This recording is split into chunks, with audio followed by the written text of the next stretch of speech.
Beginning is half done. 10. Alphabet for action. In difficult times, people too often lose the ability to face the future optimistically. They Begin to think about their tomorrows negatively. They forget that the tough times will pass. They concentrate on the problems of today rather than on the opportunities of tomorrow.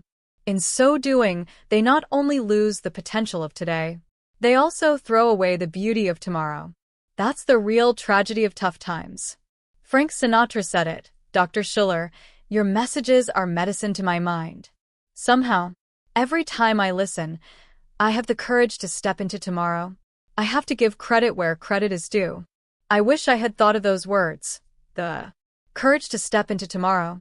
If there were one thing I could give to every person, it would be the courage to step into tomorrow. Probably you are not in need of opportunities. They are already there. You just have to have the courage to step into tomorrow and grasp them. It doesn't matter how young or how old you are, if you want your life to thrive, you must have the courage to step into tomorrow. Recently, while I was in New York, I rode in a cab from downtown Manhattan to Long Island. During the hour-long ride, I worked on the message I was to give. I took out my daily itinerary for my 3-day visit to the city and began to make notes on the back. I looked over the notes I'd just made. In frustration and dissatisfaction, I tore off the page with what I'd written, put it on the seat, and started over. I wrote down my thoughts on the next page of my itinerary. I was pleased with my new efforts. When I reached my destination and got out of the car, I suddenly remembered that the piece of paper I'd left on the seat of the cab was my itinerary for the next day. I said, "Hey, I've got to keep that." As I retrieved it, I added, "I almost threw away part of tomorrow." Maybe that's your problem. Maybe you've thrown away part of your tomorrow. Perhaps you've had a dynamic idea on which you've neglected to capitalize. You've carelessly tossed it aside. Every idea is worth considering. Most ideas are worthy of action. The most tragic waste is the waste of a good idea. I ask you now, is there some great idea in your life that you have still not dealt with affirmatively? What kind of a person are you? Often we hear the question, how do you treat people? A far more important question is this: how do you treat ideas? 89/120. Tough times never last, but tough people do. Robert H. Schuller. Treat ideas like newborn babies. Treat them tenderly. They can get killed pretty quickly. Treat them gently. They can be bruised in infancy. Treat them respectfully. They could be the most valuable things that ever came into your life. Treat them protectively. Don't let them get away. Treat them nutritionally. Feed them and feed them well. Treat them antiseptically. Don't let them get infected with the germs of negative thoughts. Treat them responsibly. Respond. Act. Do something with them. RHS. How do you treat good ideas? By acting of them. That's how. Decide to decide. You handle ideas by making some kind of a decision. Winning starts with beginning. And to begin, you must do something now. What do you do when you have a good idea? Just observe how differently people respond to ideas. 1. Insecure people hibernate. They run away from good ideas. They're afraid they might fail or that they might have to spend too much effort. And, like a bear which feels the first whisper of a winter wind and rushed off, tail between his legs, to hide out until the sun comes back months later, some people hibernate. 2. Lazy people luxuriate. They don't pay much attention to ideas. They want to enjoy the pleasures of this life. They'll get serious later on, probably when they're old. Maybe they'll even get religion. 3. Wounded people commiserate. They say, "Oh, it's a good idea, but I couldn't do it. I've tried it so often. I've tried to lose weight. I've tried all kinds of diets, but I keep getting fatter."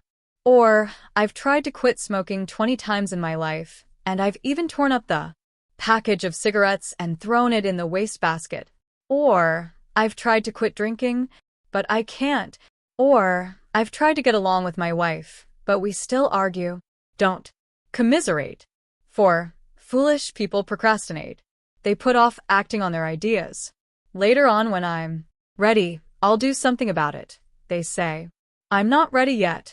Let me give you a sentence that could change your life. Don't wait until you're ready to make big decisions, or you'll never accomplish half of what you could. The difference between the high achiever and the low achiever is this. The high achiever almost always makes decisions before he's ready to move. Who would honestly say he was ready for marriage when he got married? When I look back, I realize I was not. And the day I joined the church as a young boy of 16, in a balcony in a Northwest Iowa country church, I heard the minister say, "Today is the day salvation." And I thought, that's right, Reverend. You really are right. I don't know what came over me, but I got out of that pew and gave my life to Jesus Christ. But, I wasn't ready for the challenges, the temptations, the problems that I was to run into. Don't wait until you're ready, or you'll never make the move. 5. Wise people dedicate. They're do-it-now people.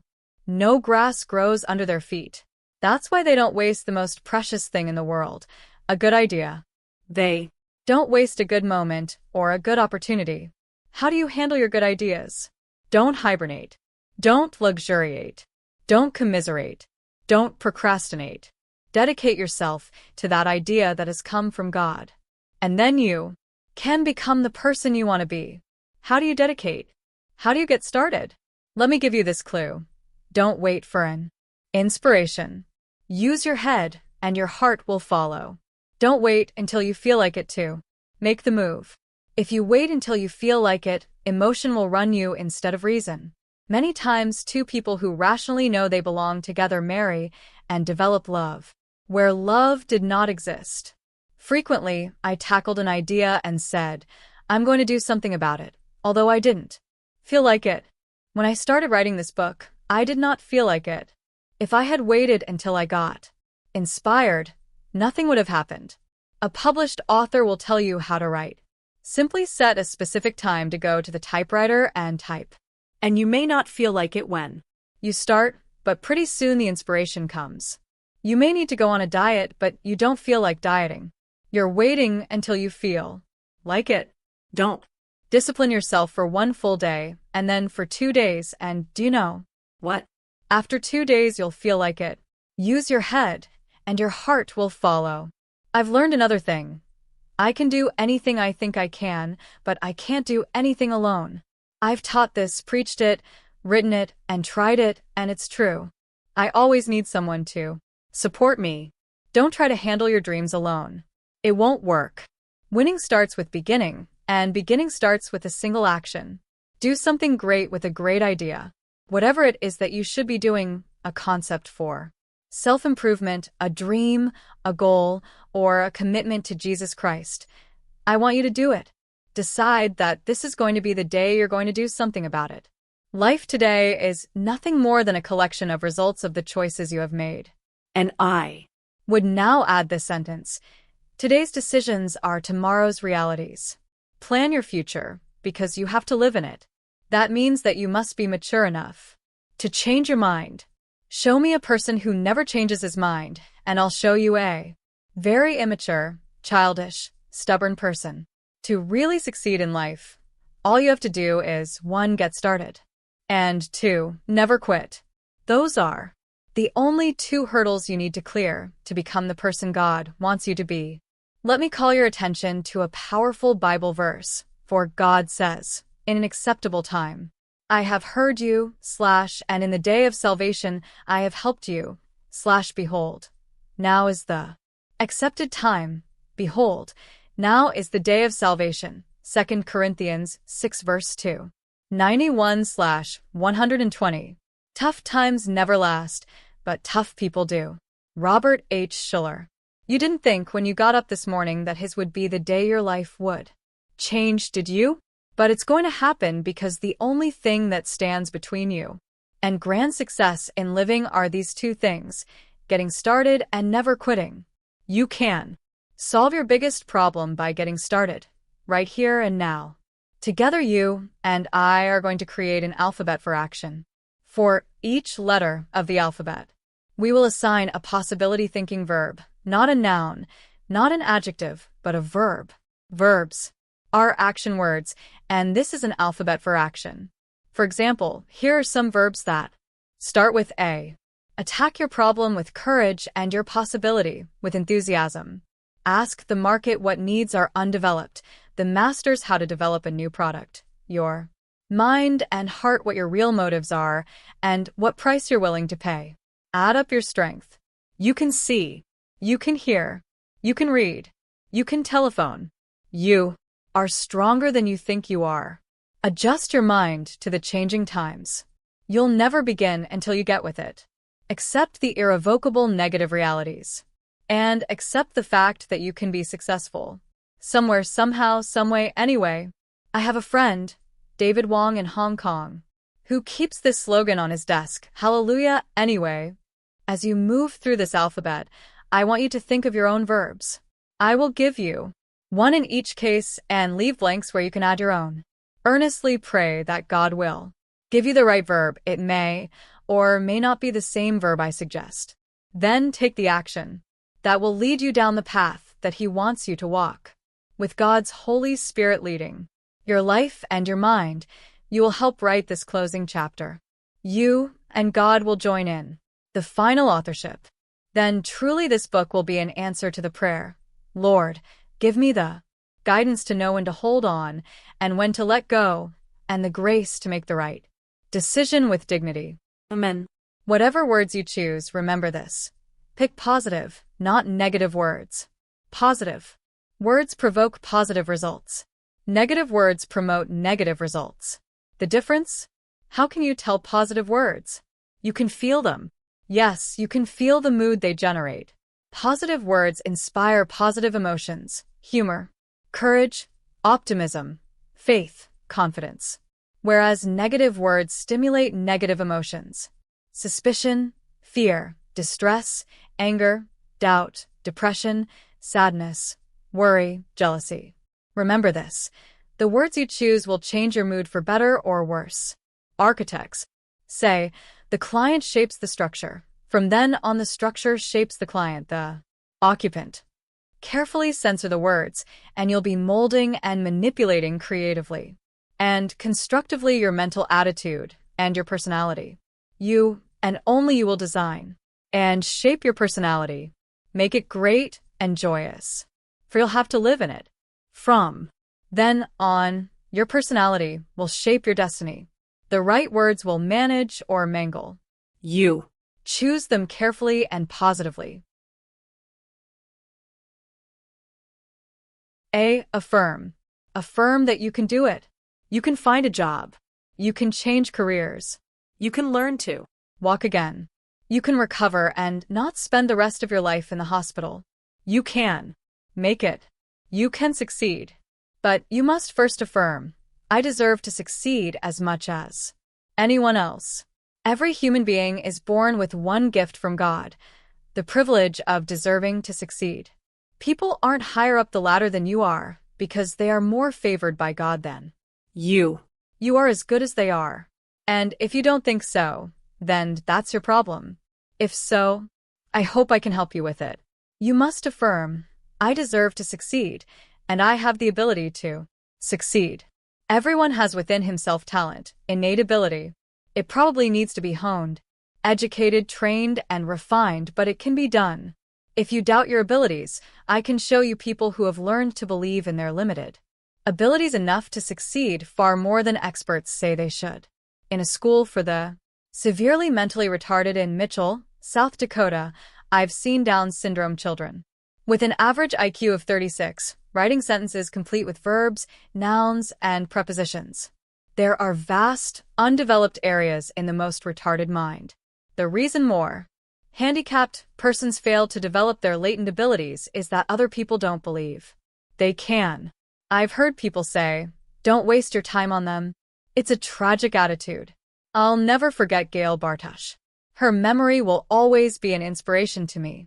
She died just a few months ago, and many of us miss her. Gail had Down syndrome. She penned the past 26 years in our church, where her father had served as an elder. She believed in her possibilities and The last 10 years of her life was a salaried, self-employed, self-sustaining person. She worked in the nursery and in our custodial department. People loved her. Affirm. Anybody can amount to something if he will affirm himself and his abilities. Below. Begin your own alphabet for winning. A underscore underscore underscore underscore underscore underscore underscore underscore underscore underscore underscore underscore underscore underscore underscore underscore underscore underscore underscore. Underscore underscore underscore underscore underscore underscore underscore underscore underscore underscore underscore underscore underscore underscore underscore underscore underscore underscore underscore. Underscore underscore underscore underscore underscore underscore underscore underscore underscore underscore underscore underscore underscore underscore underscore underscore underscore underscore underscore. B. Believe. Believe that somehow, sometime, somewhere, through someone's help, you can achieve your heart's highest goal. All these words are important. The A stands for affirmation, belief in yourself. B is a belief that you can make it happen, but not by yourself. You can make it happen somewhere, but not necessarily where you are today. You can make it happen some way, even if you have to do things differently. You can make it happen sometime, maybe. Not today, maybe not even this year. Perhaps this is the year of transition during which you'll need to retool yourself intellectually and professionally with a new skill or a new trade. No matter what your problem is, somehow, somewhere, some way, sometime there is someone who has the key of wisdom to set you free. C. Commit. Commit yourself to a dream. You affirm you're created in the image of God, that you have latent abilities, that you deserve to succeed as much as anybody else, and after you begin to believe that somehow, some way, somewhere, sometime, through someone you can make it. When you are inspired with a dream, God has hit the ball into your court. Now you have to hit it back with a commitment. Most people fail right here on letter C because with every commitment comes the risk of failure. Nothing devastates or holds people back more than the fear of failure. A man who lost an election said to me, "Dr. Schuller, I feel like a total failure." But I replied, anyone who announces his candidacy and campaigns for public office only to lose is not a total failure. In fact, nobody who tries to do something great but fails is a total failure. Why? Because he can always rest assured that he succeeded in life's most important battle. He defeated the fear or trying. People who never declare their candidacy because they're afraid they'll lose, or people who never make an application because they're afraid they'll be turned down, or people who never try because they're sure they'll fail, have lost the first battle. They have lost to fear. They have been knocked out before they even got in the ring. Try. Go back to school, take a course. If you fail, at least you can have the pride of knowing you have conquered the fear of failure. You have won the one battle that knocks people out before they get started. Make a commitment. C underscore underscore underscore underscore underscore underscore underscore underscore underscore underscore underscore underscore underscore underscore underscore underscore underscore underscore underscore. Underscore underscore underscore underscore underscore underscore underscore underscore underscore underscore underscore underscore underscore underscore underscore underscore underscore underscore underscore. Underscore underscore underscore underscore underscore underscore underscore underscore underscore underscore underscore underscore underscore underscore underscore underscore underscore underscore underscore. D. Dare. Dare to try. Dare to love. Dare to make a commitment. Dare to take a risk. If you don't dare to take a risk, you'll never get ahead. You'll never solve your problems. To laugh is to risk appearing the fool. To weep is to risk appearing sentimental. To reach for another is to risk involvement. To expose your feelings is to risk exposing your true self. To place your ideas, your dreams, before a crowd is to risk their loss. To love is to risk not being loved in return. To live is to risk dying. To believe is to risk despair. To try is to risk failure. 94/120. Tough times never last, but tough people do. Robert H. Schuller.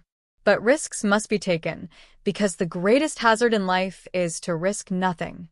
The people who risk nothing, do nothing, have nothing are nothing.